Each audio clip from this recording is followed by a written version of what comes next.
Please like, share and subscribe for more videos. Thank you.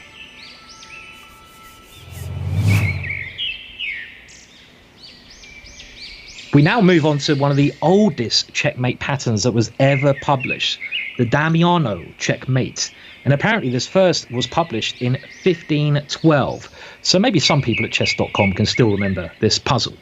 But it was actually failed to be shown on any databases because in the original publication, Damiano, who came up with this checkmate, did not place the white king on the board, which is a schoolboy error. Now, what is this checkmate? Well, have a look at the following position here. Can you see a way for white to force checkmate? Well, he can do this by first giving up his rook to h8 check. And the key things to remember about this checkmate is if you have an open Harry file, H file, if you have a pawn or bishop on g6 and your opponent's king is on g8, this pattern can often occur. And what you're really trying to do is just get your queen from d1 or wherever it is on the board to h7. This is the key idea of the Damiano checkmate, to get your queen right into h7. So it's the neighbor of the kiss of death. And the reason it's called Damiano checkmate is because you do often give up your rook first. Now, here, whites can also win by playing queen to h5. But my first thought in any tactical sequence is you should always look at the checks first. And this is a good lesson here. I mean, there's only two checks. Queen d5 check would lose your queen. The only other check is rook to h8 check. And black has one move. And now that the rook has got out the way, the queen has access into the position. It can either go to h5 or to h1. For example, queen h1 check, and it's going to be checkmate very shortly on h7. So that is the basic Damiano puzzle.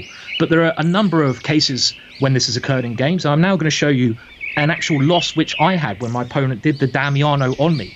And again, in order for him to play this brilliant tactic we're going to see, he must have been aware of this pattern. And that's one of the aims of this series. Once you're aware of the patterns, you'll spot the tactics more easily. So let's move on to this example now. So like I mentioned, this was a game I played. I had the black pieces here, and I was now playing, well, should I say now, I was playing who is now a very famous publisher of books, Jacob Agard, originally from Denmark, a grandmaster. He had white. Agard had just taken on e4. I took back with my f-pawn. And you may be thinking here, how on earth is this related to the Damiano technique? Well, what was the Damiano technique? Remember what I said, it's basically an open h-file and a pawn or a bishop on g6. And by looking at this position and looking at the most forcing moves and being able to realize the pattern that I've just shown you, you may be able to see a very dangerous sequence that white now played. And I have to say, it took me by a nasty surprise. Knight to g6 check, a fantastic move. Now, I really have to take that knight, otherwise I'm going to lose my bishop. And the point of this is, after pawn takes g6, white is now setting up the typical Damiano technique. A pawn on g6, a rook on h1, and all he needs to try to do now, can you remember his next idea, is to get the queen into h7. I only have one move, king to g8. What should white do now? And this is quite an advanced example because it's not entirely straightforward. But if you remember the technique about getting the queen around, it should become clear. Queen to c1. Probably the same occurs with the queen going to d1 or to b1. The queen needs to have access to h1. Now, if white had tried something like rook to h5, with the idea of going rook to h1, this would have given me time to defend. And you always have to consider your opponent's best defense. And after rook to f6, I have time to take on g6 and run with my king to f7. Now, after queen to c1, this very excellent move, I can no longer play rook to f6 because of the Damiano attack. And can you remember how this attack occurs? White can force checkmate here in typical fashion. Rook to h8 check. The king has to take that. And now this queen comes in to that h7 square. Queen h1 check. Queen h7 check. And in this position, the black king is still blocked in. So queen to h8 delivers this checkmate. After queen to c1, I'm in a pretty helpless situation. I tried queen to d8 with the idea of blocking the h-file with bishop to h4. My opponent played an interesting move here with bishop to c7, but he actually had a much stronger move than this. And it was a much more thematic move. Maybe you can improve on my grandmaster opponent's play here. What can white do now in order to force my resignation? There's nothing much I can do after a very forcing sequence. Again, pause if you need to.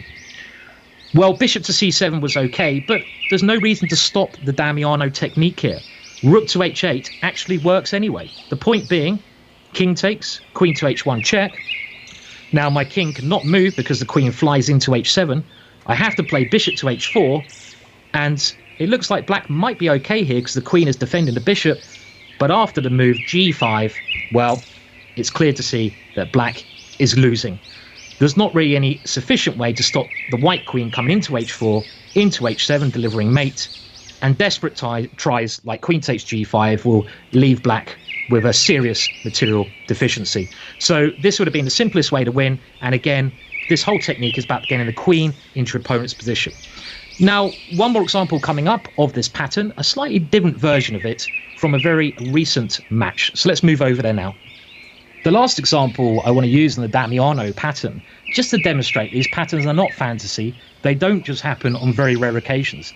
They actually will happen quite regularly. And if you know all of these patterns, they're probably going to occur in most of your games at some point. That's the key thing. The better you know them, the better prepared you'll be. And this game, at the time of me filming, is actually taken from yesterday. On the white side, we have Aronian. On the side of the black pieces, Nepananachi. And it's taken from the chess.com speed challenge, which I was very enjoying watching, a great competition on chess.com. And here, a slightly different technique, but I think it's the same idea.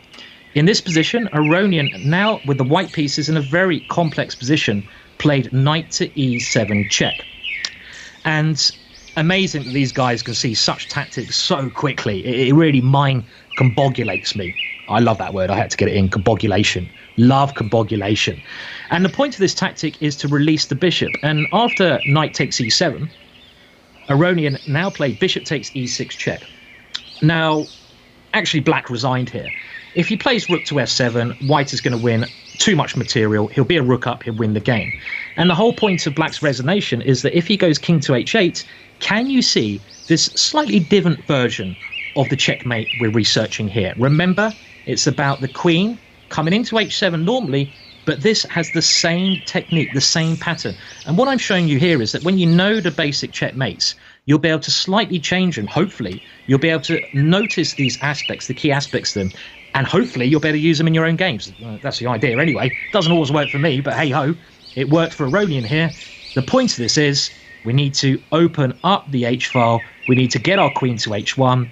So rook takes h7 check, and after king takes h7, we can now move our queen to h7 check. There's only one defense, bishop to h6, and after bishop to h6, well, the queen flies in to h6 with checkmate. So again, a similar theme, I think, to the earlier two videos, or should I say the earlier topics of this one video.